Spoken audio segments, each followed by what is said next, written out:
Shalom. Ania, how are you today? Hi Leo, I'm doing well, thank you. Great. Well, Ania has been happy to come and share her experience in unlocking destinies, releasing the river from the Tabernacle of David Prophetic Dance Center in Jerusalem. What country are you from? I'm from Chile, South America. And there's also, because you have a parent from Chile And I was born in South Africa, actually. Beautiful. Yeah. And we met here in Jerusalem. All roads meet to Jerusalem Yeah. Jerusalem. So we did a 1-to-1 2-hour session, and we hope that her testimony of just what she experienced will inspire you to think about stepping up and jumping into the new sound and the new dance workshop.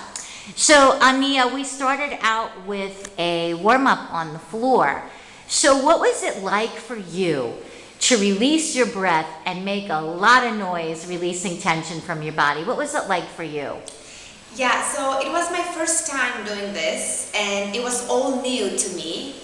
Even though I had dance classes before, but nothing like this. Literally being on the floor, stretching out with the Lord by your side the whole time. It was very, very special to start from the bottom of That's the great. lesson.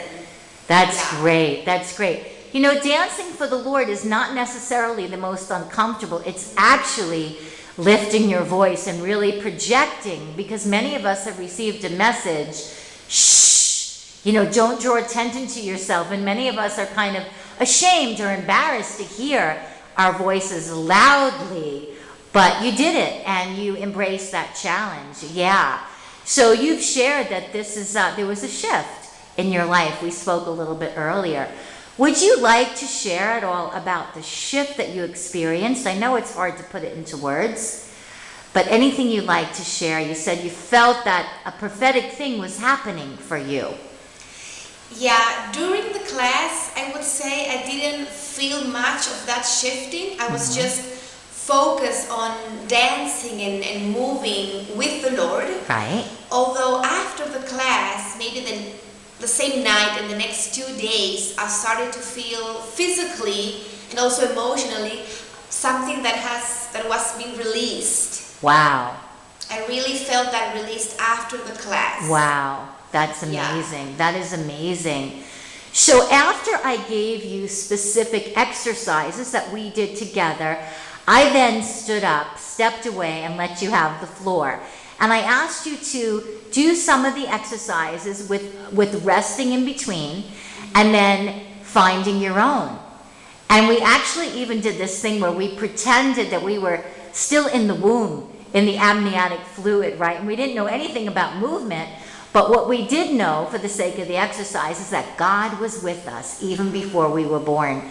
What was it like for you to pretend that you didn't know anything about movement and you were just discovering your body for the very first time? Wow, that was unique.